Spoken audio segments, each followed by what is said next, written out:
Olha só, estamos na nossa sexta mensagem de uma série que nós começamos há 6 domingos atrás, né? Falando sobre o ministério de Jesus, falando sobre o Evangelho de Mateus especificamente. E hoje nós vamos ministrar a sua vida sobre a paixão sacrificial do Senhor, sobre o sacrifício de Jesus. Iremos declarar as palavras que estão em Mateus capítulo 22 e capítulo 23. De uma forma muito especial, nós iremos tirar alguns ensinos da palavra do Senhor. Hoje nós vamos ler muito a Bíblia, você não precisa se preocupar, porque todos os textos, mais uma vez, vão aparecer aqui no LED para que você possa acompanhar a leitura. Mas o que nós precisamos entender é que em todo tempo o Senhor está falando comigo, com você. E esse domingo em especial, esse domingo, o próximo domingo, é um tempo de nós pararmos mais uma vez, refletirmos sobre a nossa vida, refletirmos sobre esse amor que a gente acabou de adorar, esse amor de Deus para comigo e para com você. Refletirmos sobre as nossas atitudes, sobre como nós estamos vivendo a nossa vida, se realmente os princípios da palavra de Deus estão fazendo efeito na nossa semana, porque entenda bem, irmãos, olha, eu acredito no Evangelho, eu acredito na palavra de Deus que nós levamos para o nosso dia a dia. Eu não acredito nessa palavra muito difícil, nessa palavra extremamente teológica, extremamente que vai demandar muito estudo, que muitas vezes a gente não entende. Não, o Evangelho do Senhor, ele é muito simples. A palavra do Senhor, os ensinos são muito simples. Muito simples. Muitas vezes não. Sempre quem faz a confusão somos nós e nunca o Espírito Santo de Deus. O Evangelho é simples demais de ser entendido. Tanto é que Jesus, ele pregou muito com o quê? Com parábolas. Ou seja, com o ensino natural da época, com as coisas simples do dia a dia. Ninguém ensinou como Jesus, ninguém pregou como Jesus, ninguém demonstrou tanto amor de Deus como o nosso Senhor Jesus. Ninguém. E esse texto que nós vamos ler, que vai ser o texto base dessa meditação, já disse, vamos ler vários, mas está lá em Mateus, né, no capítulo 22, segura aí, telão, não bota agora não.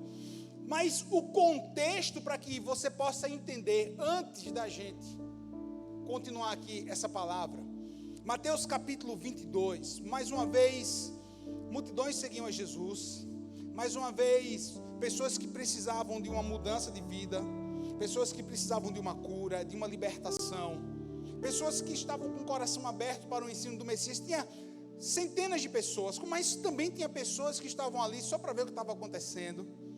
Também tinha aquelas pessoas que estavam ali para perseguir Jesus, para criticar a Jesus. Tinha pessoas que tinham sido levadas por outras e já tinham convertido o coração ao Evangelho do Mestre. Mas a grande questão é que Jesus, ele vai ensinar. E o ensino vai chegar para todos. Chegar para todas as pessoas. Antes desses versículos que nós vamos ler, o capítulo 22, ele é fantástico, que tem um ensino teológico de Jesus, por exemplo, a respeito da questão que os saduceus levantaram, sobre o levirato, sobre o casamento, sobre não deixar herdeiros, e Jesus está ensinando com tanta autoridade, e ao mesmo tempo com tanta simplicidade, que as pessoas ao ouvirem o ensino de Jesus, vão dizer assim, nossa, mas realmente ninguém ensina como ele. Ninguém traz uma palavra como ele, ninguém trouxe os mandamentos como ele trouxe. E nessa palavra de hoje, sobre o sacrifício de Jesus, Mateus 22, de 36 a 40, o texto já está aparecendo aqui, diz assim: Mestre, qual o maior mandamento da lei? Qual o maior mandamento da lei? Respondeu Jesus: ame ao Senhor, o seu Deus, de todo o seu coração, de toda a sua alma e de todo o seu entendimento. Este é o primeiro mandamento. E o segundo é semelhante a este: ame o seu próximo como a si mesmo. Destes 2 mandamentos depende toda a lei e todos os profetas. Quem diz amém por isso? Telão, o texto já deve estar aí, tá não? Então no próximo você fica, me ajude, obrigado. Perguntaram para Jesus qual era o maior mandamento, porque na verdade tinham 613. E é interessante que dos 613, a ordem, 613 seriam a ordem dos número das letras. Olha só, o número das letras dos 10 mandamentos, 613. 248 afirmações eram sobre algo idêntico aos membros do corpo humano, segundo a religião judaica. 248 ordens afirmativas, idêntico ao número total de membros do corpo, segundo a religião judaica. 365 ordens negativas, ou seja, não faça, não assim, não aquilo outro. Escute só, 365 negativas, igual ao número de dias do ano. Então, juntando os 248 e os 365, dariam os 603 mandamentos que os mestres da lei, que os fariseus, impunham ao povo de tal ponto que eles não conseguiam cumprir, nem eles mesmos cumpriam. Mas era algo tão pesado, era algo tão imposto, que ao invés de trazer relacionamento, que a religião nunca trouxe isso, traria um peso. E Jesus, ele vai dizer assim: de todos esses mandamentos, você tem que amar a Deus e tem que amar o seu próximo. Esse é o resumo de toda a lei, dos 5 primeiros livros que nós temos da Bíblia hoje, de todos os profetas, resumiu tudo: ame a Deus e ame o seu próximo. Olha como Jesus vai dizer. Aí as pessoas, ao ouvirem isso, vai dizer assim: nossa, ninguém nunca ensinou desse jeito. Porque enquanto os religiosos ensinavam o peso que eles haviam imposto sobre a lei, Jesus vinha com amor. Jesus vinha com algo muito simples: ame a Deus e ame o seu próximo. Disso se resume. Não adianta, Jesus está dizendo assim, não adianta vocês quererem dizer que cumpre tanto número de mandamentos, se vocês não amam o seu próximo, se vocês não são benevolentes com as pessoas. Não adianta você dizer que ama a Deus, se você vê o seu irmão necessitado, você pode ajudar, e você dá as costas e você vai embora. Os religiosos queriam argumentos. Os religiosos queriam pegar a Jesus, né, em uma pegadinha do mal. Queriam colocar Jesus em maus lençóis, argumentando sobre lei. Mas Jesus vai dizer assim: que adianta vocês dizerem que são cumpridores da lei, se vocês não estão nem amando a Deus como vocês deveriam amar? Se vocês não estão amando o seu próximo? Jesus, ele não veio para morrer por argumentos. Jesus veio para morrer por pessoas. Não são os nossos argumentos, não é aquilo que a gente acha, não é aquilo que nós queremos debater. Meu irmão, em nome de Jesus, fuja do debate e ame. Fuja do debate e ame. O que vai adiantar debater religião? Ah, meu irmão, o que vai adiantar? Olha só, o que vai adiantar debater? Muitas vezes você vai gastar, quem sabe você já gastou tanta energia com a pessoa falando sobre política, falando sobre religião, tentando mudar o entendimento. Meu irmão, quem convence a mim e a você de todas as coisas é o Espírito Santo de Deus. Argumente menos e ame mais. Jesus, ele não veio para argumentar, ele veio para amar, para morrer em nosso lugar. Foi tudo por amor, tudo por amor. Olha o que Apocalipse 5:9 vai falar sobre amar a todas as pessoas, o amor de Deus, e nós sabemos conviver. Apocalipse 5:9 diz assim: e eles cantavam um cântico novo: tu és digno de receber o livro, de abrir os seus selos, pois foste morto e com o teu sangue compraste para Deus homens de toda tribo, língua, povo e nação. Foi tudo por amor. Foi tudo por amor. Foi tudo de Jesus foi por amor a mim e a você. Em toda a sua vida, em todo o seu ministério, Jesus mostrou que o amor do Pai, o seu amor por nós, era o combustível, era a motivação para entregar-se completamente na cruz em nosso lugar. Por isso a gente adorou agora. Por isso a gente adorou, pela cruz. Pela cruz que nós fomos reconciliados. O amor de Deus expresso em Cristo Jesus foi para que nós pudéssemos ter o nosso relacionamento com Deus refeito. Ah, pastor, então quer dizer, se eu amo a Deus, se eu entrego a minha vida para Jesus, se eu vivo uma vida de acordo com os seus princípios, a minha vida vai ser muito mais leve, vai ser muito mais tranquila, vai ser uma vida muito mais fácil de se viver. Não é bem assim. Você não leu a parte do contrato que as letras são menores. Mas mesmo assim, diante de toda provação, diante de toda luta, a presença de Deus ela é constante na minha vida, na sua vida. O amor de Jesus, a sua entrega, o seu amor sacrificial nos ensina que Ele sofreu até conspiração daqueles que estavam mais próximos dEle. Olha só, conspiração daqueles que estavam mais próximos dEle. Mateus 26, versículos 1 e 2 diz assim: como vocês sabem, estamos a 2 dias da Páscoa. E o Filho do Homem será entregue para ser crucificado.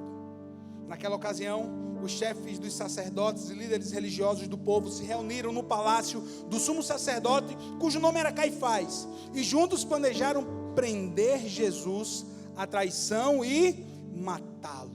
Deixa eu te dizer uma coisa. Muitas vezes a gente vai amar Jesus, muitas vezes nós vamos seguir os seus princípios, mas muitas vezes, em determinadas situações, podemos ser injustiçados, podemos ser traídos injustamente, podemos ser criticados, podemos ser abandonados. Se você toma a decisão de seguir a Jesus, é muito provável que algumas pessoas que são do seu ciclo hoje, deixem de andar com você, deixem até de falar com você. Porque a sua decisão vai trazer uma mudança na sua vida em todos os conceitos. E aquilo que antes era normal para você, naturalmente, sem força e sem violência, mas pelo mover do Espírito Santo de Deus, vão deixar de fazer parte da sua realidade. Nossa, pessoas deixaram Jesus. Discípulos que foram alimentados por Ele, deixaram. Pessoas que receberam milagres, deixaram Jesus por conta de que um discurso, de uma palavra muito dura do Senhor Jesus, após Ele multiplicar os pães, deixaram Jesus. É muito provável que pessoas deixem você, mas mantenha-se firme no seu chamado, mantenha-se firme no seu propósito, mantenha-se firme na sua convicção de amor a Deus, da sua entrega em seu coração, de passar a servir ao Senhor Jesus. Olha, a entrega de Jesus, o amor sacrificial de Jesus, fala também que Ele foi ungido em Betânia. Ele foi ungido em Betânia. A unção, um perfume, um alabastro foi quebrado e ungiu o próprio corpo do Senhor Jesus. Mateus 26 diz o seguinte, versículos 6 e 7. Estando Jesus em Betânia, na casa de Simão, o leproso, aproximou-se uma mulher com um frasco de alabastro, contendo um perfume muito caro. Ela o derramou sobre a cabeça de Jesus quando ele se encontrava reclinado à mesa. Quando derramou esse perfume sobre o meu corpo, ela o faz a fim de me preparar para o sepultamento. Ele estava na casa de Simão, o leproso, em Betânia. Segundo os estudiosos, também estava lá Maria, Marta. Eu não vou falar agora sobre Maria. Estava também Lázaro. Jesus estava na casa de Simão, o leproso. Olha como Mateus ele vai trazer o leproso. Mas na verdade, para muitos estudiosos, esse daqui era o ex-leproso, que Marcos capítulo 1 também vai falar sobre ele. O próprio Mateus vai falar sobre ele. Ele era conhecido como leproso, mas ele não era mais leproso. Por quê? Porque o próprio Cristo o havia curado. Quem diz amém por isso? Não poderia ter, o leproso não poderia ter uma casa, nem poderia ter um convívio de pessoas. Mas ele era um ex-leproso. Sabe quem também estava lá? Um ex-morto. Um ex-morto, Lázaro também estava lá. E você vai, na leitura dos evangelhos, você vai ver que os fariseus queriam matar Jesus e queriam matar também a Lázaro, que havia sido morto, sepultado, e depois de 4 dias o Senhor Jesus havia ressuscitado a Lázaro. A fúria daqueles homens. Mas ele estava lá, naquele jantar, aí aquela mulher que vai ficar registrado nos evangelhos, derrama um perfume muito caro, um nardo, semelhante a 1 ano de trabalho de um homem fazendo trabalho braçais, muito caro. Sabe quem vai falar que era muito caro? Judas.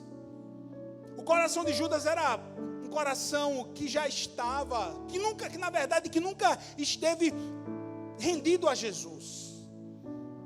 Ele ficava com o dinheiro, ele roubava o dinheiro. Mas Jesus sabia, mas mesmo assim o Senhor estava dando oportunidade de arrependimento e de mudança.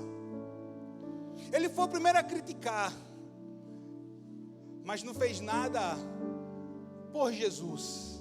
Ele vai dizer assim: os pobres vocês têm aí sempre, mas a minha eu vou estar aqui com vocês só por um tempo.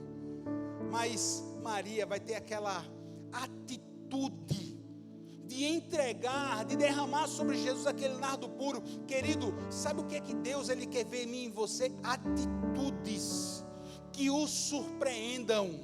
Está na hora da gente começar a surpreender o nosso Deus de todas as formas, com a nossa vida, com as nossas finanças, mas principalmente com o nosso coração. Entenda, sabe qual é o culto que Deus ele tinha saudade? Está registrado lá no livro do profeta Ageu. Sabe qual era o culto? Um culto natural de entrega, um culto de espontaneidade de coração, nada mecânico, nada, vou entregar o dízimo só por entregar, vou vir para a igreja só por ir. Não, está na hora de nós termos uma atitude que vai mover o coração do nosso Deus, uma atitude de amor, uma atitude de gratidão, uma atitude de entrega, uma atitude de devoção, uma atitude de louvor. Querido, se você está aqui nessa tarde, recebendo essa palavra, aplauda Jesus no seu lugar, porque Ele é digno de ser adorado, Ele é digno de ser louvado.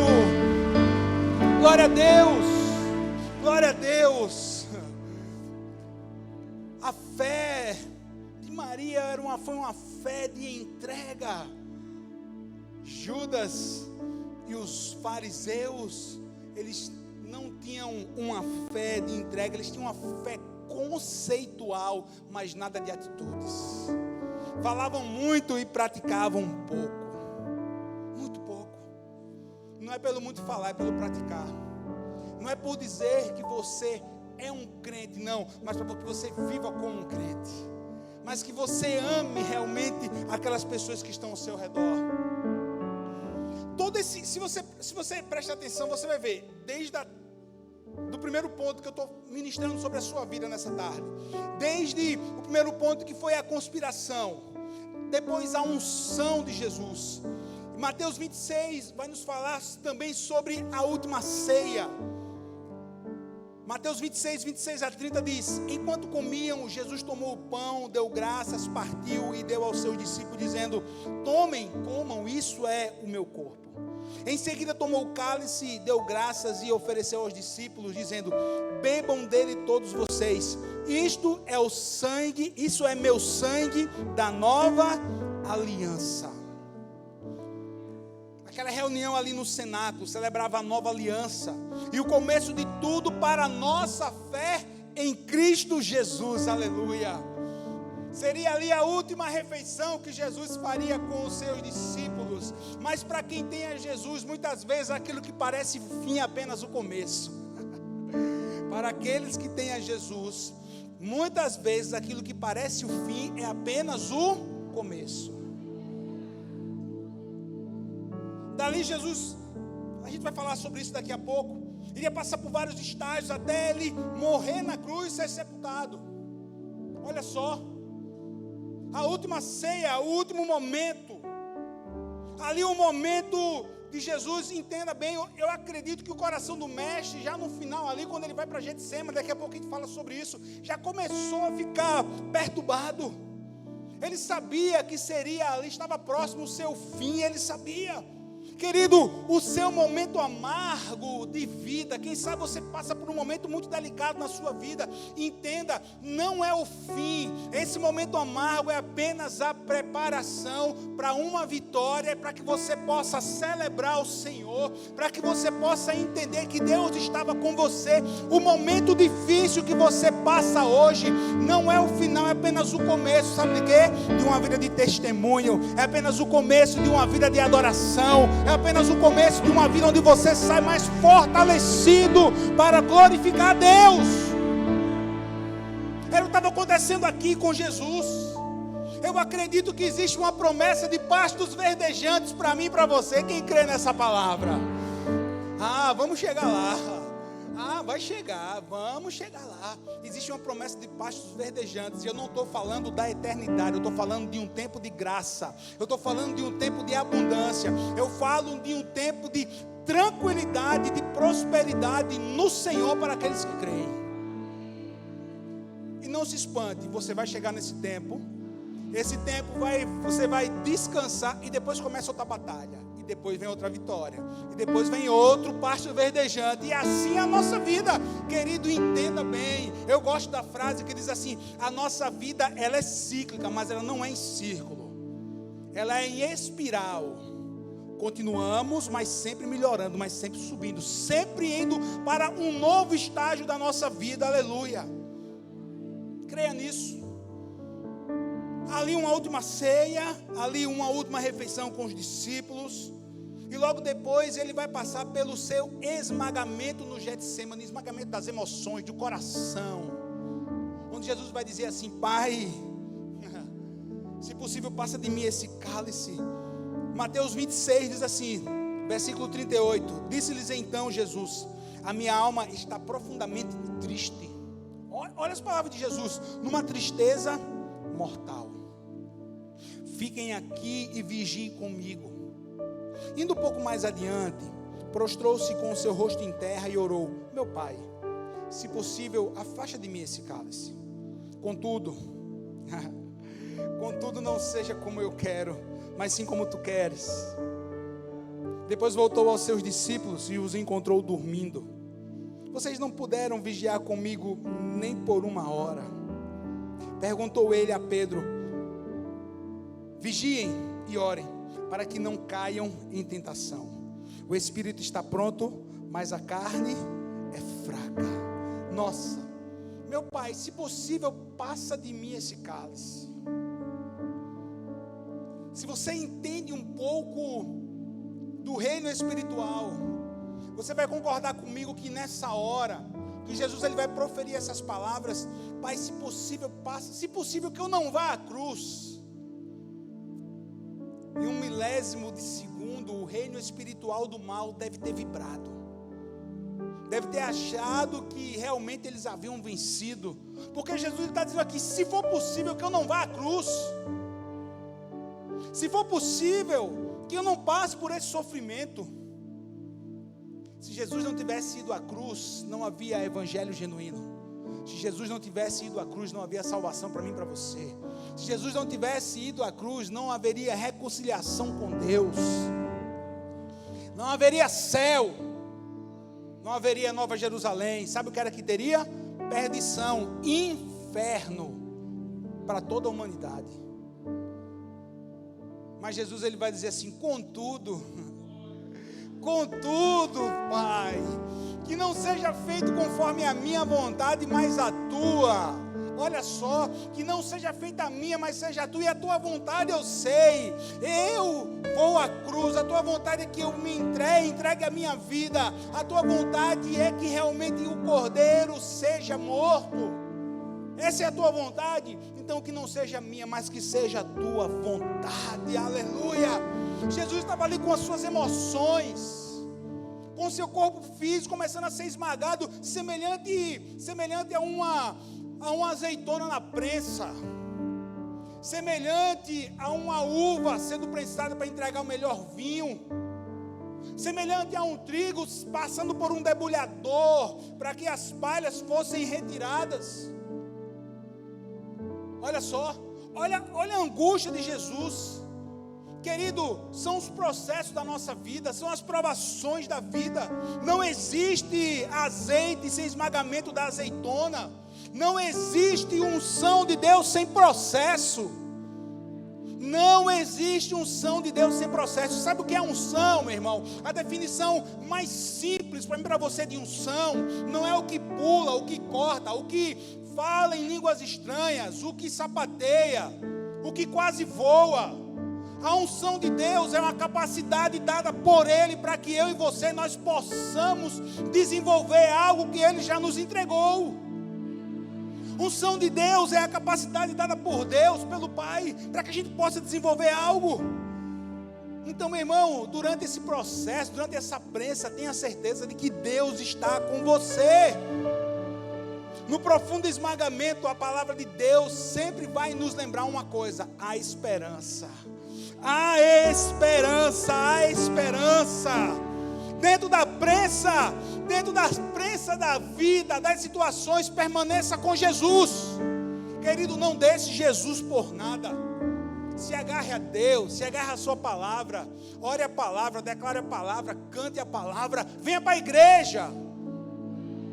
Venha para a igreja. Peça oração e ore também. Jesus estava ali na prensa do Getsemane. Logo depois, Jesus ele foi torturado. Olha aí. Jesus sabia, torturado pelos soldados romanos. Está aí, esse é o ponto 5 da palavra. Jesus foi preso e torturado. Logo depois que ele levanta, que volta, que fala com Pedro, com os discípulos que estavam ali dormindo, o texto nos diz que Judas vem com os soldados do Sinédrio para prender Jesus. Ele foi preso, passou pela tortura do romano, foi humilhado, tudo isso para que se cumprisse as Escrituras. Depois ele vai ser levado, preso injustamente, condenado injustamente pelos seus. Foi levado à casa do sumo sacerdote. Uma conspiração contra Jesus. Mateus 26, versículo de 60 a 63, vai dizer assim: você não vai responder à acusação que fizeram? Perguntou Pilatos. Mas Jesus, ele permanece em silêncio. Em silêncio. Logo depois ele foi crucificado. Logo depois ele vai carregar a cruz, a via dolorosa. A via conhecida como a via dolorosa. Ele carrega a cruz, depois de ser espancado, depois de uma falsa acusação, depois de ser traído, depois de Pedro negar a Jesus. Ele carrega a sua cruz até o Monte Caveira. Irmãos, olha, eu tenho certeza que deve ser um trajeto que quem faz hoje deve ser marcante, a chamada via dolorosa. O caminho até o Monte Caveira, onde ele foi crucificado. O texto de Mateus 27 vai dizer o seguinte: ao saírem, encontraram um homem de Cirene chamado Simão, e o forçaram a carregar a cruz.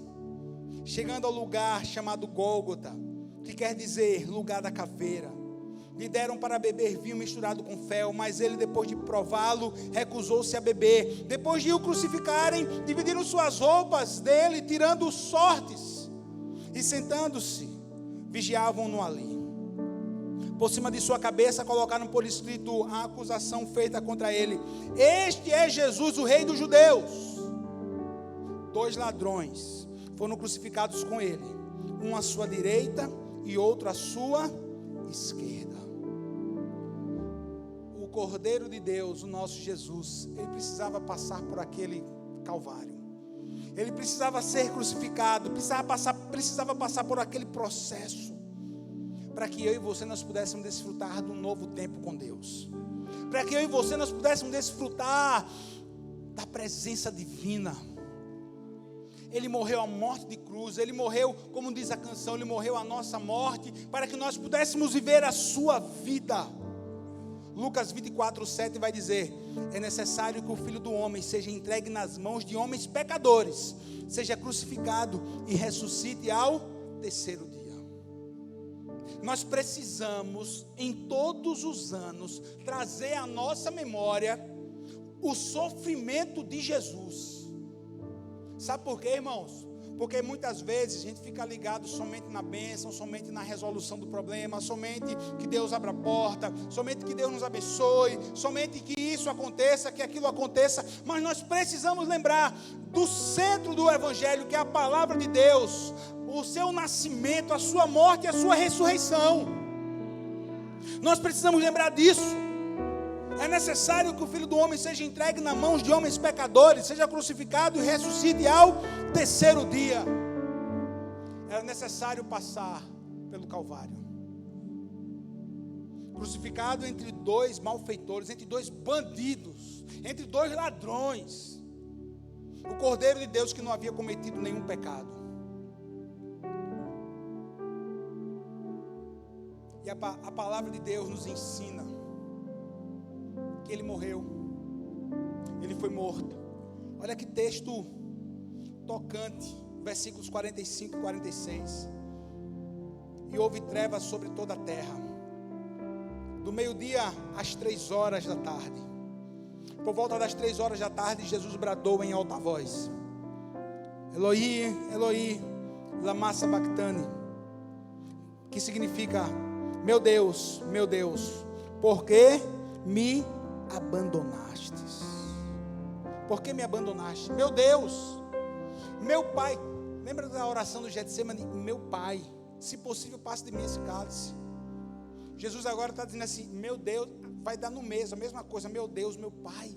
Ele: por que me abandonastes?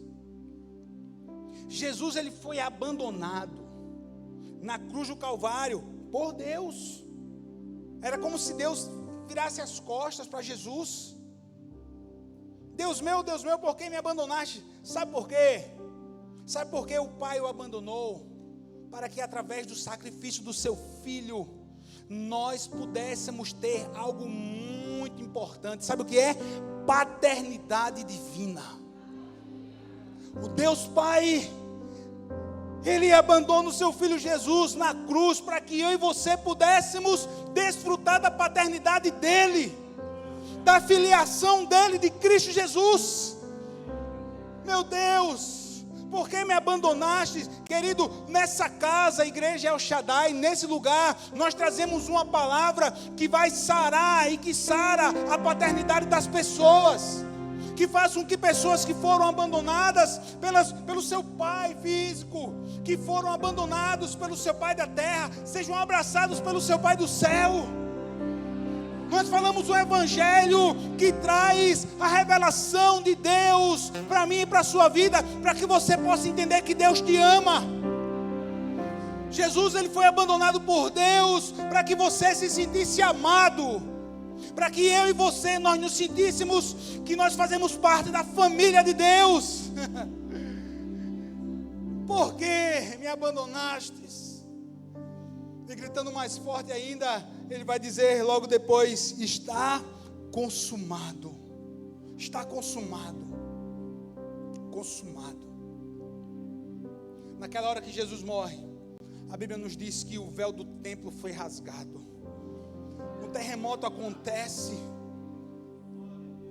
Os santos, aqueles que estavam mortos, iriam ressuscitar logo depois e andariam por toda Jerusalém, e está registrado na história que pessoas santas, tementes a Deus, que haviam sido mortas, não todos, mas muitas pessoas voltaram à vida. Pastor, isso não acredita? Ah, meu amigo, se está na Bíblia eu acredito. Se está na Bíblia nós acreditamos. Se está na Bíblia é verdade. Provas incontáveis, os milagres da morte de Jesus. A terra era tarde, se fez trevas, o véu do templo foi rasgado, ou seja, agora nós teríamos acesso a Deus Pai. O caminho para o Santo dos Santos estava aberto. Quem diz amém por isso? 1 Coríntios 1:23, nós porém pregamos a Cristo crucificado, o qual de fato é escândalo para os judeus e loucura para os gregos. A cruz de Jesus foi uma cruz com propósitos. Você pode ficar de pé?